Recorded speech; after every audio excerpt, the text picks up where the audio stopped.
Gardeners and farmers are in the top 5 jobs that live longest. Yeah. Did you know that? Why do you think?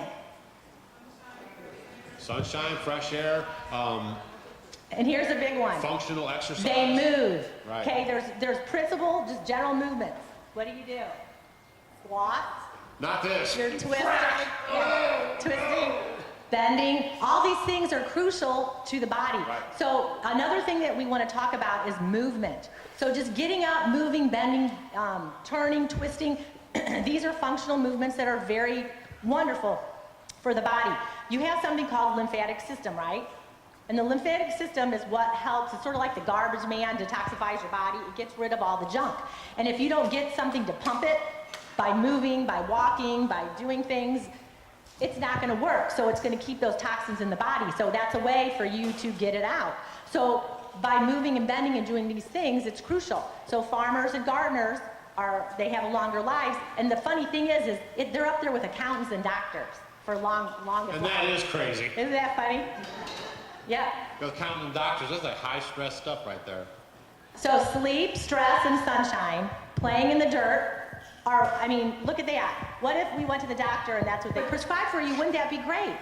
We just did a video and it was pretty cool. We were in the city and tell them what they were. There's a doctor in St. Louis that actually does prescribe food as a remedy for an illness. So they go, the inner city people go to this doctor and then he says, hey, you need some more greens and cruciferous vegetables and stuff. And he hands them a prescription and it's like $10 coupon so they could go to this food CSA and then they get food there and then, that's how he kickstarts them into the program. And actually, if they can't afford it, they do have a sliding scale, but there are people that just can't afford it anyways.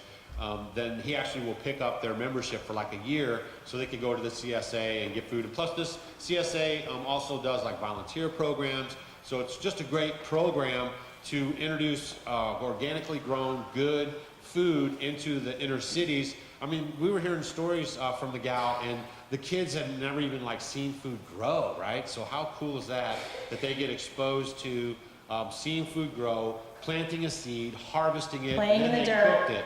And then it's a nice thing to see. And then that turned them into vegetable eaters and future growers. And the program's been around for a while. We did a video on it a little while back, about 5 videos or so ago. And if you guys haven't checked that out, you might want to give it a look. It's very inspiring. Yeah, and we always say, do what you can where you are. Because not everyone is in the same situation like we are, or people that do have a lot of land. So it's like, we always say if you could get like a little nugget from, anything you go and listen to, or where you're going somewhere, that's what it's all about. To try to implement these things, make tiny changes. If you're buying your laundry detergent, maybe start making your laundry detergent. Maybe getting barefoot, maybe getting out in the sunshine. Just trying to do these little bitty steps to help with your health, because you know what it is?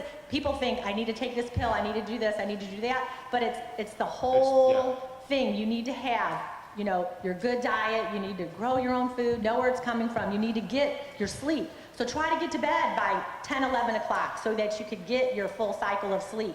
And then that way to start training your body. If you're used to going to bed at 1 or 2, maybe go to bed at 1, and then the next night go to bed at 12:30 and try to work on it that way. But you need to lower the stress level down. If you're in a job that you don't like, see ya. Yeah, you know what? You are in control of what's going on. So we're in control of what we're putting in our bodies. We're in control of our life. So that's why Doug and I did what we did, and we just decided to sell everything. We sold everything on Craigslist. Everything. People were coming out. We sold everything, and we just got rid of all our stuff because we don't need stuff. We just need the things that we need, and most of them are cooking things and each other. We just need to. But it's the truth. We look around us, and we have a lot of Amish around, and there's families and their houses burn down a lot. They all come together and rebuild. They all come together, they rebuild it, and when you talk to them, it's like they just know they have their family, nobody was hurt, and we just know that I know I have the skills, and that's the thing, is knowledge is power. If you guys can get out there and you could, do your research and just do these little things to get where you need to be, to know that you can take care of yourself, that you can grow your foods, the sun is here all the time. You could go barefoot. It's all free. That's why they don't want you using it. That's why they want you covered up. It is simple. It's very simple. Back to what she was saying. You guys, because of the propaganda and the media and all this stuff, especially over like the 10 or last 15 years, you know, you guys were being programmed into like this one thing is going to fix you. So when you have like this shoulder's bum or something, you go in, they say, take this pill for that pain.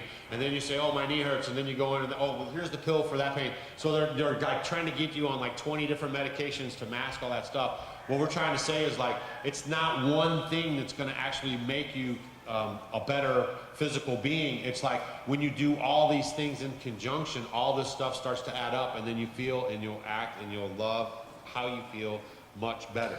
Yeah, 'cause it was one of those things we were always into this quick fix. Yeah. So by putting these things little by little, it has really helped us to be and do, and we feel really good, because I would have aches and pains. I just wasn't feeling well. I had pressure in my head. I would suffer headaches. You know, and that's another thing. You guys know plants need certain minerals to live. Like and magnesium. Magnesium is a huge one. And just like people, you need magnesium too to help you to sleep and to relax, and it relaxes stress. So, you know, by soaking your feet in Epsom salts, I mean, these things are just very healing and very natural things that the body And needs. Epsom salt is good for your fruiting plants, right? So now you say, wow, what if I soak my feet every night in Epsom salt? You can take an Epsom salt bath. How many people have heard of take an Epsom salt bath? Do you do it? Do you do it? Do you do it? Yeah. Because so if you don't want to do like the full-blown bath, just try soaking your feet like every night in Epsom salt for a week, and then just see if you notice a difference. If you in how you sleep feel. better, your aches and pains, yeah, your digestion, because there's so many different enzymes, like hundreds and hundreds of enzymes that need magnesium. So, you know, and Love you on get, yourself like you love on your plants. Ooh, I'm gonna make a T-shirt out of that one. What?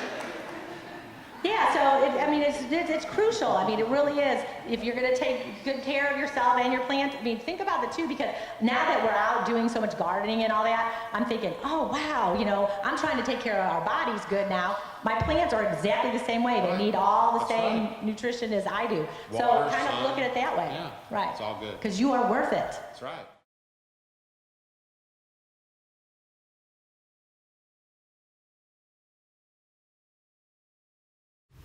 Hi, I'm Harvey Hubble. You're watching Seedling.tv, nourishing mind, body, and planet. Subscribe now. It's good for you.